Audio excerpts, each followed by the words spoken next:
যে অস্মির পিপিটা নাই, কেউ নাই, আমি অস্মিকে কিভাবে সামলাবো। তারপর হঠাৎ করে দেখি আমি আর অস্মি খেতে বসেছি, তখন হঠাৎ করে দেখি উনি উঁকি মেরে মেরে টুকি টুকি এই যে গুটি গুটি পায়ে উনি গুটি গুটি পায়ে ঘর ঢুকছেন। তো আমার সমস্ত প্রবলেম সলভ। কি একটা ছুটি আছে তার জন্য আজকে বাড়ি আসা হয়েছে।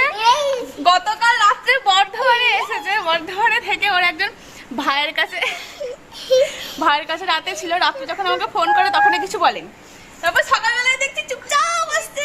গতকাল রাত্রে আমি যখন লাস্ট তোমাদের দাদাভাইয়ের সাথে কথা বলি, তখন তোমাদের দাদাভাইকে যেমন বলি আর কি, যে কালকে জানো দিদি আসবে না, আর এই অস্মির শরীরটা খারাপ, আমি কি করে কি করবো, বা যেমনভাবে আগে কথা হয় তো সেইভাবেই কথা হচ্ছিল। তখন তোমাদের দাদাভাই আমাকে শুধু একটা কথাই বলছিল, তুমি রিল্যাক্সে উঠবে। কারণ আমি বলছিলাম যে একটু যেমন নর্মালি ভোরবেলা উঠি তার থেকে আর একটু ভোরের দিকে উঠবো, উঠে তাহলে সকাল করে কাজগুলো তাহলে সেরে নেওয়া হবে, কারণ অস্মিও ঘ্যান ঘ্যান করবে, আমি সেটা খুব ভালো করেই জানি। কিন্তু তোমাদের দাদাভাই একটাই কথা বলছিল, না না তুমি যেমন ওঠো সেরকম রিল্যাক্সে উঠবে, তাড়াহুড়োর দরকার নেই, সব কাজ হয়ে যাবে। তখন আমি তোমাদের দাদাভাইকে বলেছিলাম যে ঠিক আছে কীভাবে কাজটা হবে তুমি একটু বলো, আমি একটু শুনি। তুমি কি কলকাতা থেকে সকালের ভোরের ট্রেনে আসবে, এসে আমার কাজগুলো করে দিয়ে আবার নেক্সট ট্রেনে কি তুমি কলকাতা ফেরত যাবে? এমন তো হবে না, আমাকেই তো করতে হবে। কিন্তু তারপর যখন দেখি তোমাদের দাদাভাই হঠাৎ করে এইভাবে আসছে, সত্যি আমি ভীষণ অবাক হয়ে গেছিলাম। মানে অস্মি এবং অস্মির মা দুজনেই ভীষণ ভীষণ অবাক। তোমাদের দাদাভাই তখন বলে, সবসময় মেয়েই কি সারপ্রাইজ পাবে, মেয়ের মা কি একটু সারপ্রাইজ পাবে না? তোমাদের দাদাভাই দেখো এই গন্ধরাজ লেবুগুলো নিয়ে এসেছে, এত সেন্টের কি বলবো। আর এই যে দুটো পেয়ারা গন্ধরাজ লেবু, কি সুন্দর সেন্ট। এই সবজিগুলো আমি কাল রাত্রে কেটে রেখেছিলাম, আমি তো জানতাম না যে অস্মির বাবা আসবে। এটাতে আছে কলমি শাক, এটাতে আছে আলু, এটাতে আছে ডাঁটা আর বেগুন, আর এটাতে আছে কাঁচকলা আর আলু। এগুলি আজকে রান্না করব। আর কিছু রান্না তোমাদের দাদাভাই করবে আর কিছু রান্না আমি করব। রান্না এখনও 50-50 ভাগাভাগি হয়ে গেছে। তোমার দাদাভাইয়ের কাছে কিছু কাজে আসুক, এলে তারপর আগে আমি এখন যতটা পারি ততটুকু এগিয়ে রাখি। ভাতটাও কিন্তু তোমাদের দাদাভাই বসিয়েছে। আর এখন আমি ভাবছি যে একটুখানি কাজ একটু এগিয়ে রাখি রান্না, নাহলে দুজনে মিলে হচপচ হয়ে যাবে। চলো। তোমাদের দাদাভাই গিয়েছিল মুদিখানার বাজার করতে। এই যে দেখো কত মুদিখানার বাজার করে নিয়ে এসছে। কিন্তু শো স্টপার হলো এই ওয়াটারমেলনটা। তোমাদের অস্মি রানী কবে থেকে সেই ওয়াটারমেলন করে পাগল করে দিচ্ছিল। এই সময় কোথায় আর ওয়াটারমেলন পাওয়া যায় বলো তো? তো তোমাদের দাদাভাই এই ওয়াটারমেলনটা কিন্তু কলকাতা থেকেই নিয়ে এসেছে, এখান থেকে নিয়ে আসেনি। এই যে মুসুরির কলাইটা, এই কলাইটা শেষ হয়ে গিয়েছিলো, মা দিয়েছিল, তোমাদেরকে বলেছিলাম। তো তোমাদেরকে বলেইছিলাম যে তোমাদের দাদাভাই যদি দোকান থেকে এনে দিতে পারে তো তখন আবার করব। এই যে এনে দিয়েছে 1 প্যাকেট ডালিয়া, এদিকে শুকনো লঙ্কা, মানে যা যা মুদিখানা জিনিসপত্র লাগে আর কি সেইগুলো, এবং তার সাথে নিয়ে এসেছে কিছু সবজিও। বাড়িতে এত সবজি রয়েছে, আমি মানা করেছিলাম তোমাকে আনতে হবে না, কিন্তু তা সত্ত্বেও দেখো এই সবজিগুলো নিয়ে এসেছে। আর এইদিকে একজন অধীর আগ্রহে বসে আছে এই ওয়াটারমেলনটার জন্য, কতক্ষণে ওকে আমি কেটে দেব আর কতক্ষণে উনি আর কি খাবেন। এত ভালোবাসে আমার মেয়েটি ওয়াটারমেলনটা খেতে, শুধুই বলছে মা কেটে দাও, মা কেটে দাও। তো চলো সব কাজ ফেলে আগে ওকে ওয়াটারমেলনটা কেটে দিই। এই হলো সমস্ত আমাদের মুদিখানা এবং কিছু সবজির বাজার। যাই হোক, সবজির বাজারটা আর কি উপরে পাও না, মুদিখানাগুলো তো দরকার ছিলই। কি করছো? ঢাক।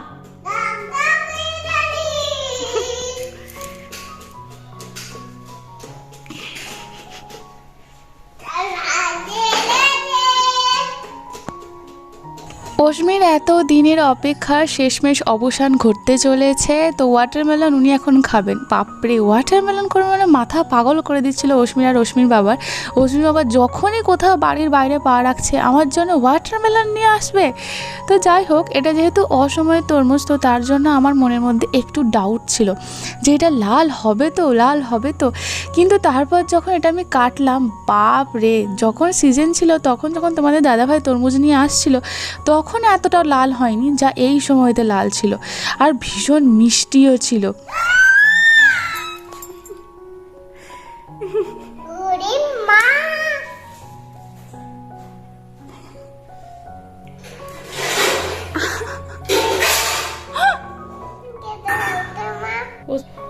কেমন? হ্যাঁ দেখো গো তোমার মেয়ের রিয়াকশনটা দেখো, দেখো গো, তাকাও। খুশি, কতটা খুশি। উফ, কি শান্তি, কি তৃপ্তি। যাই হোক, মহারানী আমার খেয়ে খুশি হয়েছে, খেয়ে এতটাও তৃপ্তি পেয়েছে, দেখে আমাদের কি ভালোই না লাগছিল। বাকি তরমুজটা না কেটে আমিও শুধু বসে বসে খাওয়াই দেখছিলাম যে ও কতটা আনন্দ সহকারে খাচ্ছে। তো চলো ওর ওখানে খাওয়া দাওয়া হোক। এদিকে জানো আজকেই গ্যাস শেষ হয়ে গেল। আমি তোমাদের দাদা ভাইকে বলছিলাম যে ভাগ্যিস তুমি এলে, না হলে আমার কি হতো তুমি বলো। সেই বলে না যে তোমার সাথে কি ঘটবে না ঘটবে সব কিছু পূর্ব পরিকল্পিত, যেটা আমি এখন এই মুহূর্তে ভীষণভাবে মানি। কারণ আমার সাথে সেই রকমই সব কিছু ঘটনা ঘটছে। আমরা প্ল্যান করছি এক বা করি এক, আর ঘটছে আমাদের সাথে আর এক। যেমন তোমাদের দাদাভাই আজকে আসার কোনো কথাই ছিল না, আমি এতটুকু কোনো গেসও পর্যন্ত করতে পারিনি। কিন্তু সেখানে তোমাদের দাদাভাই এসেছে, আজকে গ্যাস শেষ হয়ে যাবে। আর এই গ্যাস সিলিন্ডারগুলো আগে অশ্মি হওয়ার আগে আমার পক্ষে কোনো লাগানো বা তুলে এখান থেকে ওখানে নিয়ে যাওয়া কোনো ব্যাপারই ছিল না। কিন্তু এখন সিজারের পর আমি জানি না কেন এটা আমার সাথেই হচ্ছে নাকি, বা তোমাদের সাথেও হয় আমার জানা নেই, কিন্তু আমার সাথেই হয়। এই গ্যাস সিলিন্ডার যদি আমি একবার তুলি, মানে এক জায়গা থেকে অন্য জায়গায় নিয়ে যাই, আমার মানে ওই সেলাইয়ের জায়গাতে ভীষণ ব্যথা হয়, কেমন একটু টান টান মতো ফিল করি আমি। আমার একদমই ভালো লাগে না, খুব অস্বস্তি হয়, সারা দিনই আমার কীরকম একটা অস্বস্তি লাগে। সেই ভয়ে আমি এখন আর গ্যাস সিলিন্ডার তুলি না। তো তোমাদের দাদাভাই এসেছে, আমি তো বলছিলাম তুমি না এলে আমাকে বাধ্য হয়ে তুলতেই হতো। আর তখন আমার না জানি কী না হতো, সারাদিন আমার কীভাবে কাটতো। তোমাদের দাদাভাই বলছিল ওই জন্যই তো আমি এসেছি যে আজকে গ্যাসটা শেষ হয়ে যাবে। যাই হোক, এখানে তো আমাদের কিছু রান্নাবান্না হচ্ছে, যেমন কলমি শাক হচ্ছে। কলমি শাকটা তোমাদের দাদাভাই আর কি বসিয়েছিল, শুধু বলেছিল একটু ফিনিশিং টাচটা আমি দিয়ে দিচ্ছিলাম, মানে দেখে নামিয়ে নিচ্ছিলাম। আর জানো তো আজকে তোমাদের দাদাভাই ভেবেছিল আমার সাথে মানে ম্যাক্সিমাম রান্নাটাই করবে, কিন্তু অশ্মির শরীরটা যেহেতু ভীষণ রকমভাবে খারাপ, সেই জন্য অশ্মি প্রথমে আমাকে ছাড়ছিল না। কিন্তু তোমাদের দাদাভাই আসার পর তোমাদের দাদাভাইকে একটা মিনিটের জন্য চোখের আড়াল করতে পারেনি, মানে করতে দেয়নি অশ্মি। এমনকি বাথরুম যাচ্ছিলো, সেখানেও বাথরুমের দরজার বাইরে দাঁড়িয়ে থাকছিল। তো সেই রকমভাবে আমাকে তোমাদের দাদাভাই এসে কিছু হেল্প করতে পারেনি, মানে বাড়ির কাজে, কিন্তু একটা বিশাল বড় হেল্প করেছে, মেয়েকে সামলেছে। কারণ মেয়েকে যদি না আজকে সামলাতো তাহলে আমি জানি না এত কাজ মেয়েকে সামলানো কিভাবে কি করতাম। তো সারাক্ষণ আজকে সবথেকে বড় মেইন কাজটা আমাকে করে দিয়েছে, বড় হেল্পটা করেছে মেয়েকে সামলে। তো বাবা মেয়ে ওখানেতে খেলা করছে, এটা করছে। তো সেই ফাঁকে ভাবলাম যে চলো রান্নাটা আমি একটু এগিয়েই দিই, যেহেতু ওদিকে আটকে পড়েছে। মুগের ডাল হবে আজকে, তো মুগের ডালটা বসিয়ে দিলাম সবার প্রথম প্রেসার কুকারে, আর একদিকে ভাতটাও বসিয়ে দিয়েছি। তবে আজকে যে রান্নাটা করার প্ল্যান ছিল, তো সেই রান্নাটা কিন্তু আজকে হবে না। মানে তোমাদের দাদাভাই আসার আগে আমি সব সবজি কেটে রেখেছিলাম, তো গতকাল রাত্রে তোমাদেরকে দেখালাম। কিন্তু তোমাদের দাদাভাই আসার পর সে প্ল্যানটা পুরো চেঞ্জ। তোমাদের দাদাভাই বলে যে না, সবজিগুলো যখন কেটে রেখেছে ওই সমস্ত সবজি দিয়েই হবে, কিন্তু অন্যরকমভাবে হবে। সেটা হচ্ছে এটা, এই উচ্ছেগুলো আমি আগের দিন রাত্রে কেটে রাখিনি, উচ্ছেগুলো এই জাস্ট আমি কাটলাম। তো উচ্ছেগুলো এখন ভাজবো। তোমরা হয়তো অনেকে বুঝতেই পেরেছো আমি কি বানাবো। আমি বানাবো শুক্তো, তবে এই শুক্তোটা আমি একটু অন্যরকমভাবে বানাবো। মানে এটা আমি সচরাচর বানাই না, মানে প্রত্যেক দিন বাড়িতে যে রেগুলার রান্না হয় সেরকম না, স্পেশাল করে বানানো হয় না একটা দুটো রান্না, ঠিক সেই রকমভাবে বানাবো। এখানে আমি তেলের কোনো কার্পণ্য করি না, মানে শুক্তো বা ছেঁচড়া বলো, চচ্চড়ি বলো, এই সমস্ত সবজিতে তেলটা কিন্তু একটু বেশি লাগে, একটু না বেশ অনেকটাই বেশি লাগে।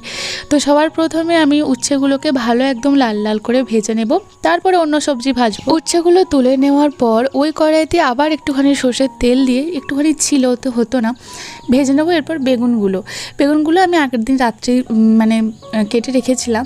আর এই বেগুনগুলো কিন্তু আমাদের বাড়ির গাছের, তো যে কেনা বেগুনগুলো আছে সেগুলো দিয়ে আজকে আর করলাম না। তো গাছের বেগুনগুলো তোলা হয়েছিল বেশ কয়েকদিন আগে, দুটো কীরকম মতো হয়ে গেছিলো, আর একটা একদম পুরো সতেজ ছিল।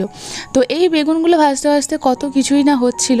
অশ্মি প্রচণ্ড ঘ্যান করছিল, প্রচণ্ড কান্নাকাটি করছিল, কারণ ওর যেহেতু সর্দি কাশি হয়েছে, ওর শরীরের মধ্যে প্রচণ্ড রকমভাবে অস্বস্তিও হচ্ছিল।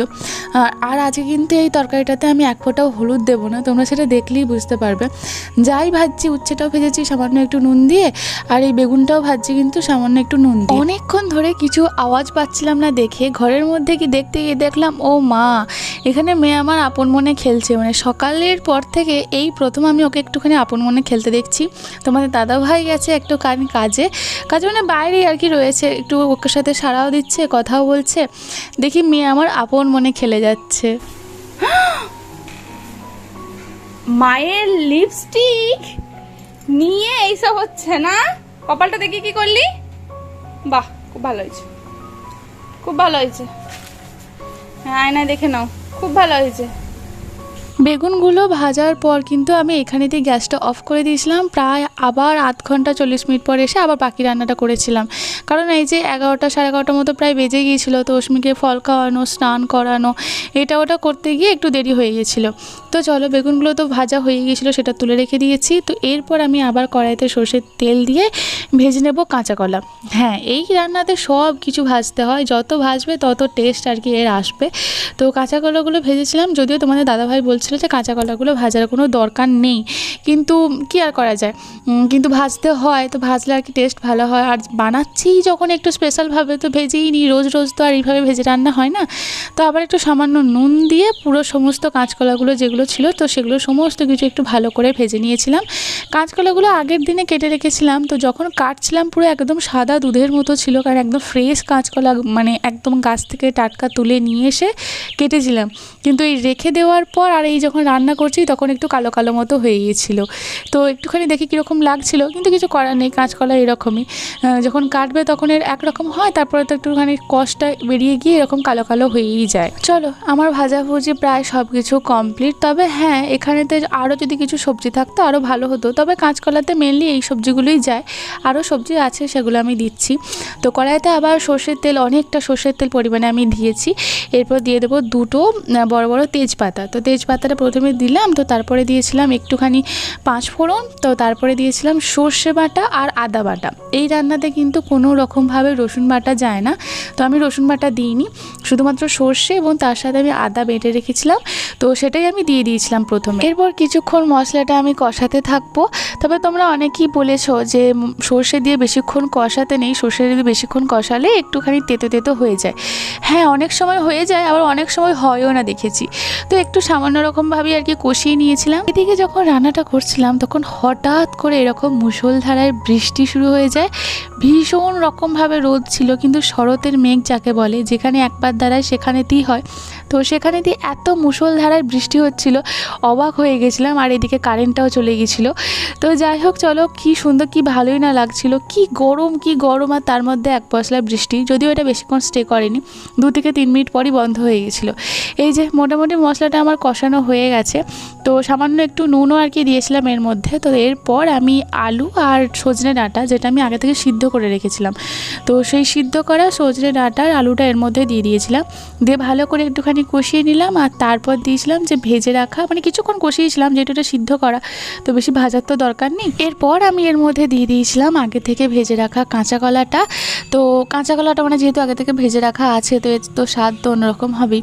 তো কাঁচা কলাটা দেওয়ার পর আমি এর মধ্যে দিয়ে দিয়েছিলাম সামান্য একটু পরিমাণ মতো নুন, দিয়ে আবার একটুখানি, আর হ্যাঁ দিয়েছিলাম চিনি। এটা যেমন একটু মানে কি বলবো, এই রান্নাতে কিন্তু একটুও ঝাল যায় না, এটা আমি অস্মি খাবে বলে সেরকম না, এই রান্নাটাতে ঝাল যায়ই না। তো একটুখানি চিনি, মানে একটুখানি মিষ্টি আর একটুখানি নুন দিয়ে আবার একটুখানি ভালো করে কষিয়ে নিলাম। দিয়ে সামান্য একটু জল দিয়েছিলাম এর মধ্যে, দিয়ে ঢাকা চাপা করে দিয়ে রেখে দিয়েছিলাম, কারণ এই রান্নাটা তো ঝোল হবে না, একদম গামাখা হবে। তো সেই জন্যই জলটা একদম অল্পই দিয়েছিলাম। তারপরে আবার ঢাকনা খুলে যখন দেখলাম মোটামুটি সব কিছু মিক্স হয়ে গেছে, মানে সব কিছু সিদ্ধ হয়ে আছে, তবুও আর কি যখন দেখলাম একটু মোটামুটি মিক্স টিক্স সব কিছু হয়ে গেছে, তখন এর মধ্যে আমি দিয়ে দিয়েছিলাম আগে থেকে ভেজে রাখা উচ্ছে আর কি বলে ওই বেগুনটা, দিয়ে আবার কিছুক্ষণ মিক্স করে তারপর আবার ঢাকা দিয়ে রেখে দিয়েছিলাম। তো এই রান্নাটা করতে কিন্তু বেশিক্ষণ লাগে না, ওই যতক্ষণ আর কি মশলা কষাও আর একটু জোগাড় করতেই যায় একটু বেশি লাগে। তবে আমার সাথে যদি একটু বড়ি থাকতো তাহলে আরও ভালো হতো, বা একটু যদি শীতকালে করতাম তাহলে আরও অন্য সবজি, সিম টিম এটা ওটা থাকতো, তখন তো সেই সমস্ত কিছু দেওয়া যেত, একটু পেঁপে থাকলে পেঁপেও দেওয়া যেত। বাড়িতে এত পেঁপে থাকে, কিন্তু আজকে এই সময়তে একটা পেঁপেও বাড়িতে নেই, থাকলে পেঁপেটাও দিতাম, কিন্তু কিছু করার নেই, যা বাড়িতে সবজি আছে সেই সবজি দিয়ে আর কি বানানো হলো। তো এই হলো আমার আজকের মতো শুক্তো। হ্যাঁ, উপর থেকে অবশ্যই লাস্টে একটুখানি মশলা হিসেবে দিয়েছিলাম, ওই যে আমি একটুখানি প্রথমে রান্নাটা শুরু করার আগেই তোমাদেরকে সাথে শেয়ার করা হলো না, দেখানো হলো না, একটুখানি সর্ষে আমি ড্রাই রোস্ট করে গুঁড়িয়ে রেখেছিলাম আগে, তো সেটাই ওপর থেকে একটুখানি ছড়িয়ে দিয়েছিলাম। ব্যাস এই হলো আজকে আমার রান্না। তো নুনটাই শুধু পড়েছে আর সামান্য মশলাপাতিই পড়েছে। হ্যাঁ, সামান্য একটুখানি ওই কী বলে জানো, ধনে আর জিরে গুঁড়ো একটু ওপর থেকে মানে প্রথমে দিয়ে দিয়েছিলাম মশলাতে, তো সেটা তোমাদেরকে বলতে ভুলে গেছি। এই হলো আর কি আমার মশলা হলুদ ছাড়া শুক্তো। তো যদি একটু বড়ি থাকতো সত্যি খুব ভালো হতো, কিন্তু কিছু করার নেই, বড়িটা আমি বড্ড মিস করছিলাম অন্যান্য সবজির থেকেও। তো এই যে আমার শুক্তো রান্না তোমাদের কীরকম লাগলো অবশ্যই জানিও। এটা কিন্তু আমি সচরাচর বানাই না, যখন তোমাদের দাদাভাই স্পেশালি আবদার করে যে একটু অন্যরকমভাবে বানাও, সেরকমভাবেই বানাই। অনেকে আবার দুধ দেয় জানো, আবার ঘিও দেয়, এতে যদি একটু ঘি দিতাম তাহলে আরও ভালো হতো, কিন্তু যেহেতু এই বাড়ির কেউ ঘি খায় না তাই ঘি দিতে পারলাম না। একটু দুধ দিলেও ভালো হতো, কিন্তু তোমার দাদাভাই একদম স্ট্রিক্টলি মানা করে দিয়েছে, দুধ একদম দেবে না। তাই বললাম যে সবই যদি মানা করে দাও তাহলে আর কী আর দেবো, বলে যা হবে তাই খাবো। তো তাই আর কি, আর কিছু আমি দিইনি। তো এইভাবেই বানিয়েছিলাম আমার আজকে শুক্তো রান্না। তো তোমাদের কীরকম লাগলো অবশ্যই আমাকে কিন্তু কমেন্ট করে লিখে জানিও। সারাটা দিন এরপর থেকে আমি আর কোনো ভিডিও ক্লিপ নিতে পারিনি, কারণ ওই যে অস্মি প্রচণ্ড কান্নাকাটি করছিল, ওকে সামলাতে সামলাতেই আমাদের দুজনের দিন শেষ। তো সন্ধেবেলা একটুখানি চাউমিন বানিয়েছিলাম, কারণ তোমাদের দাদাভাই বললো অস্মি সকাল থেকে সেরকমভাবে কিচ্ছু খায়নি, কিচ্ছু খেতে পারেনি। তো ভাবলাম যে বললো যে একটুখানি চাউমিন বানাও, তাহলে ও যদি খায় তো খাবে, কারণ অস্মি এই সমস্ত খাবার খেতে খুব ভালোবাসে, কিন্তু বানাই না, যেহেতু আর কি একটু আনহেলদি, বাচ্চাদের জন্য খাওয়া একদমই ভালো না। কিন্তু ওই যে মাঝে মধ্যে বানালে কিছু হবে না, তো সেই জন্য আর কি মাঝে মধ্যেই বানাই। তো বেশ অনেকটা সর্ষের তেল না, সাদা তেল দিয়েছিলাম। তো সাদা তেলের মধ্যে দিয়েছিলাম রসুন কুচি। তো রসুনগুলো একটুখানি ভালো করে একটু লাল লাল মতো করে নিয়েছিলাম, মানে হালকা। তো করে নেওয়ার পর এর মধ্যে দিয়ে দিয়েছিলাম পেঁয়াজ কুচি। সব কিছু রান্নাই তো মানে সব কিছু যা যা ভেজিস আমি এর মধ্যে দেবো, সবজি দেবো, সেগুলো তো মানে খুব একটা তো ভাজা হয় না চাউমিনে, ওই একটু আর কি নরম করে নেওয়ার মতো, হালকা নরম। তো আবার পেঁয়াজটা দিয়ে একটুখানি ভাজা জাস্ট করবো 1 থেকে 2 মিনিট মতো। তারপর এর মধ্যে দিয়ে দেবো এক একে সমস্ত সবজি। আমাদের বাঙালি চাউমিনে তো আলু ছাড়া তো ইনকমপ্লিট। তো সেই জন্য একটুখানি আলু দিয়েছিলাম।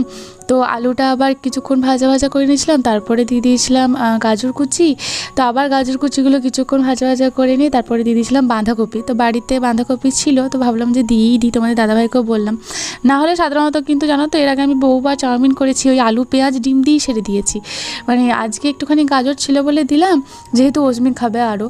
তো যদি একটু ভেজিস যায়, সকাল থেকে তো সেরকমভাবে কিছুই ওর পেটে যাচ্ছে না, তো আর একটুখানি বাঁধাকপিও ওই জন্য দিয়ে দিয়েছিলাম। দিয়ে হালকা একটুখানি নুন দিয়ে একটুখানি নরম হওয়ার জন্য রেখেছিলাম, কারণ অন্যান্য ভেজিসগুলো তো নরম হয়ে যায়, কিন্তু আলুটা কী জানি কেন একদম সিদ্ধ হতে চাইছিল না। এদিকে আলুটাকে সিদ্ধ করার চক্করে অন্যান্য ভেজিসগুলো একটু বড্ড নরম হয়ে গিয়েছিলো। তো যাই হোক, চলো এই সবজিগুলো ভাজা আগে করে নিয়ে একটু ঢাকা দিয়ে রেখে দিয়েছিলাম, যাতে আর কি আলুটা একটু তাড়াতাড়ি সিদ্ধ হয়ে যায়। সমস্ত সবজিগুলো যখন দেখলাম মোটামুটি সিদ্ধ হয়েছে, বাকিটা না হয় এরপর ভাজতেই হয়ে যাবে। তো এরপর আমি এখানেতে দিয়ে দিয়েছিলাম চাউমিক্স মশলা। এটা জানো তো প্রথম আমি ব্যবহার করতাম না, কিন্তু তোমাদের দাদাভাই হঠাৎ করে এনে দেয়, তো বাড়িতে আছে সেই জন্য ভাবলাম যে একটুখানি ইউজ করি। তো চাউমিক্স মশলার মধ্যে কিন্তু নুন থাকে, এর আগে আমি একটা ব্লেন্ডার করে ফেলেছিলাম, এর মধ্যে যে নুন থাকে প্রথমবার আমি সেটা জানতাম না। তো এটাতেও নুন দিয়েছিল, আমিও পরিমাণ মতো নুন দিয়েছিলাম, মানে যতটা আর কি আমার হিসাব মতো লাগতো, আর আমি জানতাম না যেহেতু মশলাটার মধ্যে নুন আছে। সেই নুনে একদম কি বিচ্ছিরি হয়েছিল, সে বাবারে এসে কেউ খেতেই পাচ্ছিল না। তো তারপর থেকে আমি আর করি না, প্রথমে চাউমিক্সটা দিয়ে একটুখানি মানে কি বলবো, সে একটুখানি সব কিছু মিক্স করে নিই।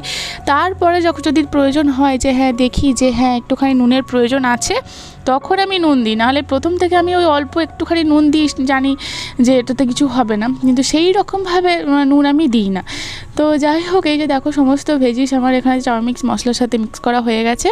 তারপরেতে আমি একটুখানি দিয়েছিলাম টমেটো কেচাপ, বাড়িতে আর কিছু ছিল না, টমেটো কেচাপটাও বাড়িতে ছিল না জানো তো। তোমাদের দাদাভাইকে বললাম বাড়িতে সব কিছু আছে, টমেটো কেচাপটাই বাড়িতে নেই। তোমাদের দাদাভাই আবার অস্মিকে নিয়ে টমেটো কেচাপটাও নিয়ে এসে দিয়েছে সন্ধ্যেবেলাতে। তো সেই আর কি, মানে বানাতে আজকে হবেই, কিছু করার নেই। তো সবারই খেতে মন গেছে খুব, তোমাদের দাদাভাই এবং অস্মি জানি মানে ওদের দুজনেই জন্য স্পেশালি বানাচ্ছি। খেয়েছিলাম কিন্তু সবাই। তো যাই হোক ভালো করে আর কি কেচাপটার সাথে ভালো করে মিশিয়ে নিই। আমি এখানেতেই যা যা মেশানো সব কিছু মিশিয়ে দিই, জানো তো, কারণ ওই চাউমিনটা দেওয়ার পর আমার মনে হয় যে তার উপরে সব কিছু দিলে একটু ভালো কীরকম একটা মিক্সটা ভালো করে হয় না।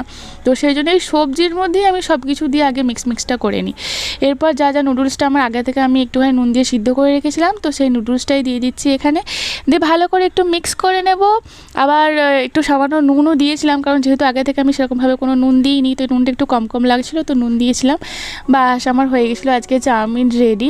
তো সবার হ্যাঁ একটুখানি ডিমও দিয়েছিলাম, বলতে তো ভুলেই গেলাম। তো প্রথমে জানো তো 2টো ডিম ভেজে একটু ওই ভুজিয়া টাইপের করে দিয়েছিলাম, কিন্তু তারপরে দেখলাম 2টো ডিমেতে ঠিক কোলাচ্ছে না, মানে ঠিকমতোভাবে মানে ঠিকঠাক হচ্ছে না, কোথায় হারিয়ে যাচ্ছে ডিমগুলো। তারপরে আবার কিন্তু তোমাদের দাদাভাই আবার একটা ডিম ভাজিয়ে আবার ভুজিয়া করে দিতে হয়েছিল, সেটা তোমাদের সাথে ভিডিও করে শেয়ার করা হয়নি, কারণ তখন অলরেডি সবাইকার আমি পাতে ভাগ করে দিয়েছিলাম। তারপরে আবার ডিম ভেজে তারপরে সবার ওপর ছড়িয়ে দিয়েছিলাম। তো এই আর কি। তো তবে যার জন্য করা মেনলি আমার মেয়ের জন্য, তো সেই মেয়ে এক ফোঁটাও সেরকমভাবে খায়নি, মানে যেমনভাবে রোজ খায় তো সেরকমভাবে খায়নি। তো একটু কমই খেয়েছিল, মানে যা খায় 3 ভাগের 1 ভাগ খেয়েছিল। তো সেটা দেখে মনটা আমার খুবই খারাপ হলো যে তোর জন্যই এত আশা নিয়ে বানালাম যে কিছু অন্তত পেটে যাক, তো সেটা তো তুই খেলিই না। কিছু করার নেই, বাচ্চাদের মন, বাচ্চাদের শরীর খারাপ হলে ওরা তো এরকম করি, আমাদের বড়দেরই হলে কীরকম করি আমরা, তো ও তো আবার ছোটো বাচ্চা। তো যাই হোক আজকের ভিডিওটা আমি এখানেতেই শেষ করলাম। তো তোমাদের ভিডিওটা কীরকম লাগলো অবশ্যই কমেন্ট করে লিখে জানিও। আবার দেখা হচ্ছে খুব তাড়াতাড়ি নেক্সট একটা ভিডিওতে। ততক্ষণ তোমরা খুব খুব খুব ভালো থেকো। Tata, bye bye.